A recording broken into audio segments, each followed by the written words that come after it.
Our Hiligaynon word for the day is dalók. Dalók. The Hiligaynon word dalók means greedy or gluttonous.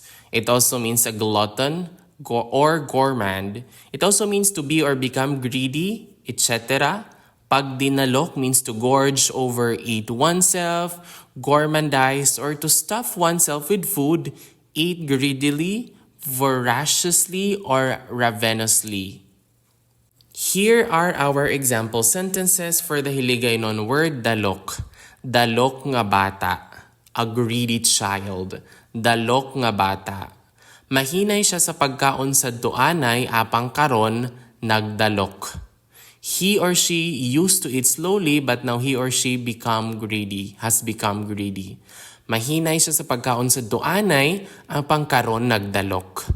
Nagadinalok siya sa pagkaon, he or she eats ravenously. Nagadinalok siya sa pagkaon. And that is all about our Hiligaynon word for the day, dalók. Dalók.